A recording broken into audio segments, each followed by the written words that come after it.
Well guys, Papa Pepper back once again here at the Abundant Harvest Homestead. I got a little bit of daylight left today, so I wanted to give you a quick look at 4 plants that are still doing amazing here in mid-October. So this is the first one, the baby fat Achocha Cucumbers that I originally sourced from an American homestead. If you look at these things, they look absolutely crazy, like some sort of little green hedgehogs or something. But they're absolutely everywhere through here. There's a whole just wall of them, and some of them are actually like rather large, which I'm not sure I've even seen ones this big before. Now these guys are just a type of cucumber. I mean, even look here, there's like 1, 2, 3, 4, 5, 6, 7, 8, 9, 10, 11, 12, 13, 14. I mean, there's just a bunch in just that little area, and it's absolutely amazing. Now they didn't really take off till recently, so that's part of it. But if you grab these smaller, more undeveloped guys, okay, they look like some crazy prickly guy there, see that? Just take that and bite it open. It's cucumber all the way.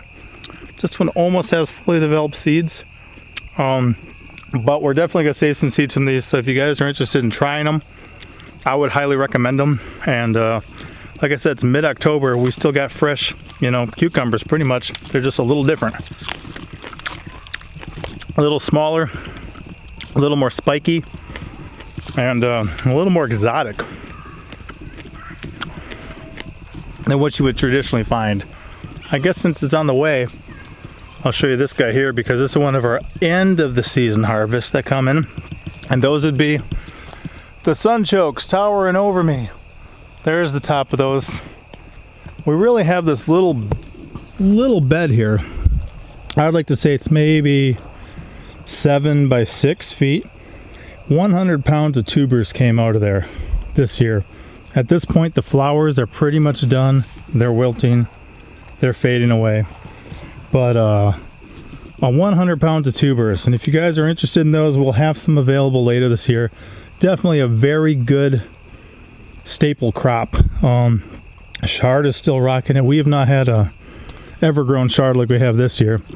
Now the Malabar Spinach is the one I want to show you guys. This giant wall goes up to about 7 feet tall at the top of it, and it is just a giant wall. It is going to seed hard. If you look at these leaves too, they're a little bit organic, a little bit bug bitten, but these things are just huge. And they're thick. And what that means is when you've got them, it doesn't take much to have like a nice hearty crunch. No, I like them raw, but we also put them in stir fries or soups or stews. You could put them in smoothies. They'd be really good in smoothies.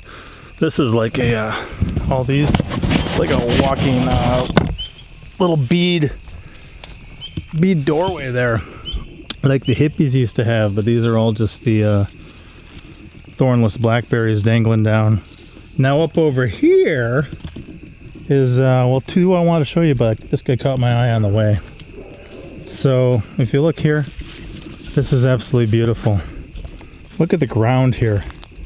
Every single one of these toothache plant flowers. These plants are all volunteers, as is this tamarillo growing right up here in the middle. But look at how many flowers are there.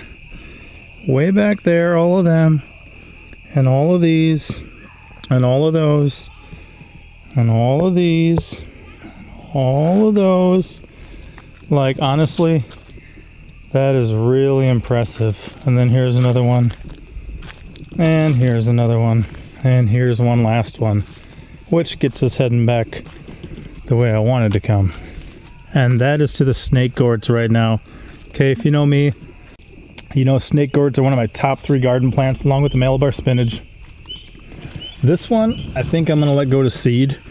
It is fully harvestable right now. It's about 4 feet long. This one will probably turn into pickles tomorrow. I mean, those guys are actually pretty huge.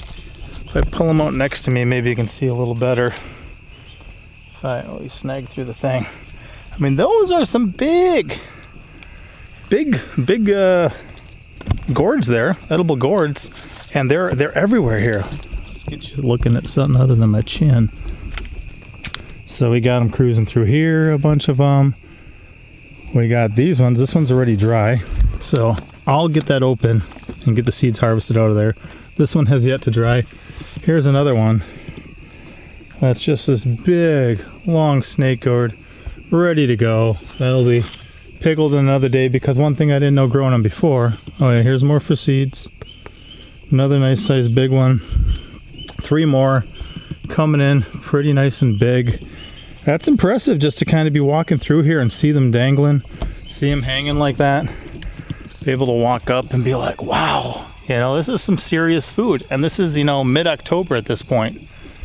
And we're still gonna be pretty much making our fresh pickle substitutes, which I didn't know about. I got to give a shout out to Chris from Shalom Makers. I talked about the snake gourds and talked them up for so long. He finally tried them. They did so bad on pickles this year, cucumbers this year. They tried pickling those, and yeah, sure enough. So I'll give you a look at this whole thing from here. You can see some of them dangling through there in different places. It's just an impressive plant.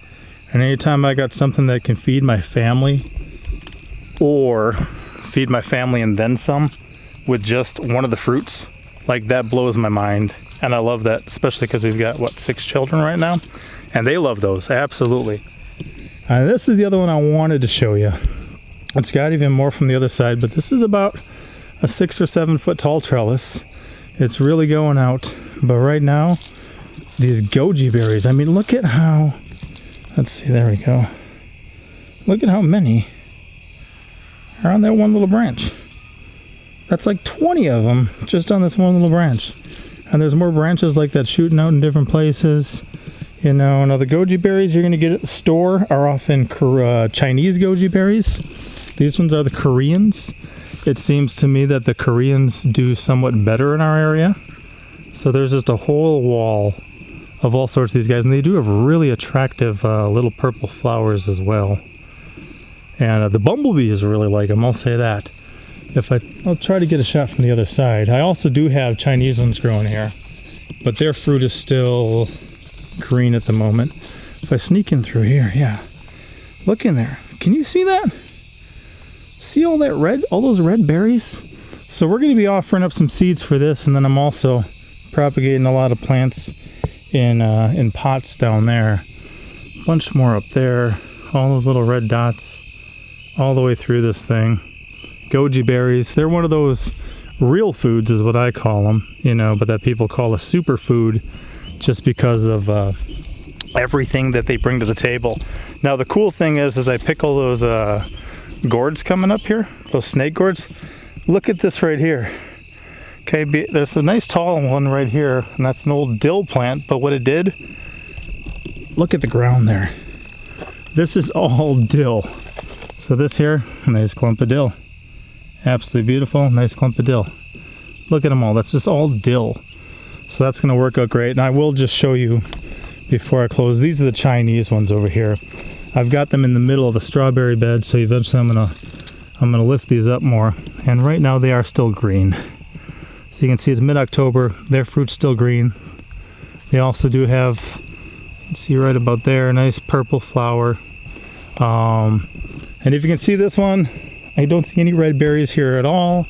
So if you think about that, how many red ripe berries are over there, how we don't have any here, how we could have already had a frost, you know, by this point in the year.